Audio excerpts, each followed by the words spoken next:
कैसे आप सब लोग? आई होप सो आप सब लोग बहुत अच्छे होंगे और अपना ख्याल रख रहे होंगे। आज हम तावतीस देवलोक का रहस्य सुनेंगे। बुद्ध भगवान की स्वर्ग यात्रा और 33 देवताओं की अनसुनी कहानी। हजारों सालों से इंसान ने आसमान की ओर देखकर ये सवाल पूछा है कि क्या स्वर्ग वाकई है। बौद्ध ग्रंथों में एक ऐसे ही लोक का वर्णन मिलता है, तावंतिस देवभूमि। यह कोई कल्पना नहीं बल्कि मेरू पर्वत के शिखर पर बसा एक ऐसा दिव्य आयाम है जहाँ के सुख हमारी कल्पना से परे है। लेकिन क्या आप जानते हैं कि साधारण इंसान इस लोक का राजा कैसे बना और क्यों स्वयं भगवान बुद्ध को पृथ्वी छोड़कर यहाँ 3 महीने बिताने पड़े? आज की इस विशेष वीडियो में हम तावंतिस लोक के जन्म से लेकर बुद्ध भगवान के स्वर्ग से धरती पर उतरने तक की पूरी गाथा विस्तार से जानेंगे। मग और 32 साथी। इंद्रलोक की स्थापना। कहानी शुरू होती है पृथ्वी से। प्राचीन मगध के मचल गांव में मग नाम का एक युवक रहता था।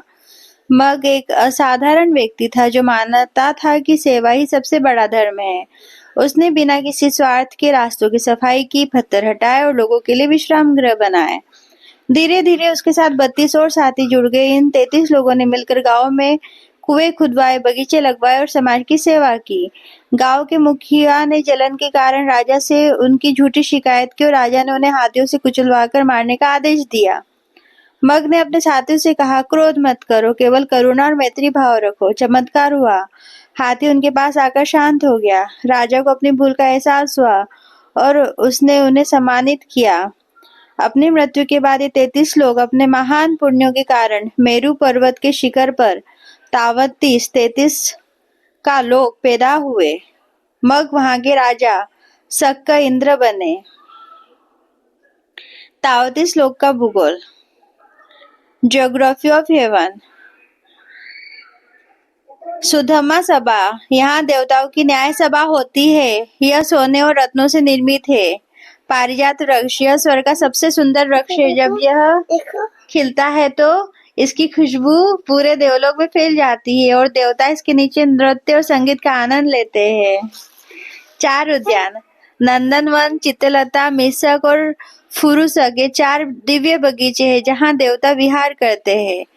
चूलामणि स्तूप, यह सबसे पवित्र स्थान है। जब सिद्धार्थ ने संन्यास लिया था तो उनके कटे हुए बाल और मुकुट को इसी स्तूप में रखा गया था। बुद्ध भगवान का स्वर्ग गमन, एक पुत्र का कर्तव्य। दी जर्नी। बुद्धत्व प्राप्ति के 7वें वर्ष में बुद्ध भगवान ने देखा कि उनकी माता महामाया, जिनका देहांत उनके जन्म के बाद हो गया था, वे तावतीस लोक में जन्मी है। बुद्ध भगवान ने विचार किया कि जिस प्रकार मैंने पृथ्वी पर हजारों का कल्याण किया, क्या मैं अपनी माता के प्रति अपने ऋण को नहीं चुकाऊंगा? बुद्ध भगवान ने 3 पग भरे और सीधे मेरू पर्वत के शिखर पर पहुंच गए। वहां राजा शक्कर ने उनका स्वागत किया और बुद्ध भगवान को पांडु कंबल शिला पर बैठने का आग्रह किया। 3 महीने तक वर्षा ऋतु के दौरान बुद्ध भगवान ने वहां अभिधम्म का उपदेश दिया। यह कोई साधारण नैतिकता शिक्षा नहीं थी। बुद्ध भगवान ने वहां जीवन के अंतिम सत्य, मन की सूक्ष्म परतों, माइंड एंड कॉन्शियसनेस और पदार्थ मैटर के बारे में बताया। उन्होंने बताया कि जिसे हम आत्मा या मैं कहते हैं वह केवल प्रवाहमान चेतना है। बुद्ध भगवान की माता और करोड़ों देवताओं ने इस ज्ञान से मोक्ष की पहली सीढ़ी सोतापन्न को प्राप्त किया। देवरोहण, स्वर्ग से पृथ्वी का मिलन।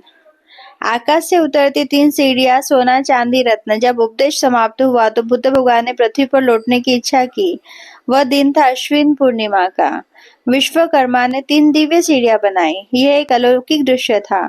बुद्ध भगवान के बीच की रत्नमय सीढ़ी पर थे। उनके दाईं ओर देवताओं के राजा इंद्र स्वर्ण सीढ़ी पर बुद्ध भगवान का छत्र थामे थे और बाईं ओर महाब्रह्मा चांदी की सीढ़ी पर बुद्ध भगवान का सत्कार कर रहे थे।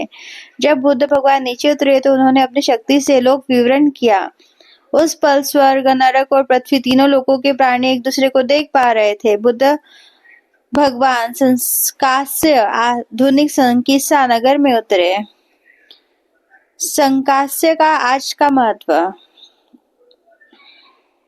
आज भी उत्तर प्रदेश का संगीसा वह पावन भूमि है जहां बुद्ध भगवान के चरण पड़े थे। सम्राट अशोक ने यहाँ एक विशाल स्तंभ बनवाया था जिस पर हाथी की आकृति है। बौद्ध भिक्षु आज भी यहाँ आकर ध्यान लगाते हैं और उस महान घटना को याद करते हैं जब स्वर्ग खुद चलकर जमीन पर आया था। निष्कर्ष, तावतीस की यह कथा हमें बताती है कि बुद्ध भगवान की शिक्षाएं केवल मनुष्य के लिए नहीं बल्कि समस्त ब्रह्मांड के लिए थी। यह कहानी हमें सेवा, प्रेम और ज्ञान की शक्ति दिखाती है। तावंतीस लोग आज भी हमारे लिए एक प्रेरणा है। अच्छे कर्मों का फल दिव्य होता है। अगर आपको यह विस्तृत जानकारी पसंद आई हो तो हमारे चैनल को सब्सक्राइब करें और वीडियो को साझा करें ताकि भगवान बुद्ध का यह महान इतिहास जन जन तक पहुंचे। नमो बुद्धाय। मिलते हैं हम नेक्स्ट वीडियो में। Bye bye and take care.